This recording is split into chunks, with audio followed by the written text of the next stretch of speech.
یو چا نه سوال وسه چې دغه مسلمانانو د زوال وجه څه ده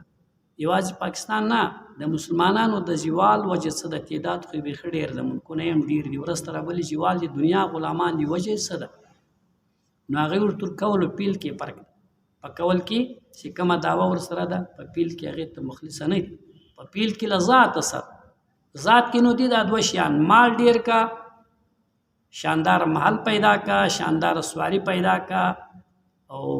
داس نور شان ویلې په کار نه دی هغه هم شانداره کړي او مخې ته یې وړي الله دې موږ ته هدایت وکړي له خپله ځانه راپېښه ده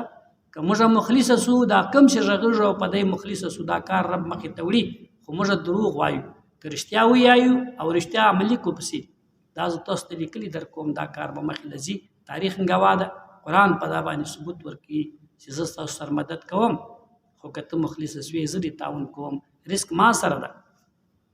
ولو انهم اقاموا التوراة والانجيل وما انزل اليهم لاكلوا من فوقهم ومن تحت ارجلهم الله فرمایي که اهل کتابو په کتاب عمل کړی وای ما ورته ویلې هغه سې کړي وای یا نن چې کتاب راته وایي امت هغه وکړي نو الله ویل اسمان هم رزق ما په لاس کې د زیره نازلوم لمځکې هم رزق ما په لاس کې د زیره شین کوم بیا به مالداره خلک دی وي خو مالداري چې په کوم شي کې رب راکوي موږ یې په هغه کې نه غواړو موږ یې په بل شي کې غواړو دا سپین مجلس ترونه راپېښه له ځانه ده ځان ګوره کله یو چا تال وکړي ساده مجلس دا په یاد لراست چې ته هوښیار یې که ستا رب څه به درته وایي که یو سړی مسلمان ته هوښیار یې که ستا رب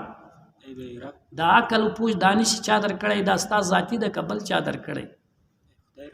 نو خدای په تر تا هغه درته وایي دا نومونه یې که او تی نه ورسره منې شي دغه شی نه کوم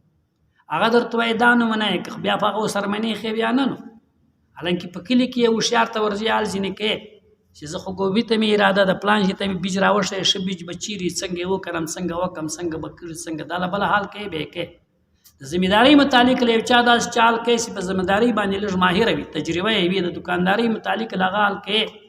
د پرچو متعلق له یو چا حال کوي چې په دا لږ خبر وي د نوکرۍ متعلق له یو چا حال کوي چې په هغه لږ خبر وي خو له ربه سر چې هغه درته وایي دا نومونه یې وچلوه تر هغه ځان هوښیار ګڼې چې دغسې نه کوم دا زما د رواج خلاف ده یوه دا زما عقل نه مني دوه دا نن سبا نه چلیږي درې مالک ته دا خبره پکار ده چې یا زما د عقل خلاف ده یا زما د رواج خلاف ده یا نن سبا دا خلق نه مني که ته خدای د خلقو خالق ګڼې چې دنیا خالق الله ده د دنیا د انسانانو د عقل خالق الله ده بیا خو له هغه سره منل پکار دي چې له یو ماهره سره یو خبره مني هغه انسان وي هغه ماهره سې پیدا کړی له هغه سره یې ومنه ستا کار به مخې ته لاړ شي خو دا جالت د انسان په سر کښې وتلی ده چې رب خو رب ګڼي تر ځان زورور هوښیار یې ګڼي په خوله یې عمل نه کوي الله دې راته هدایت وکړي دا بدبختي موږ ته له ځانه راپېښه ده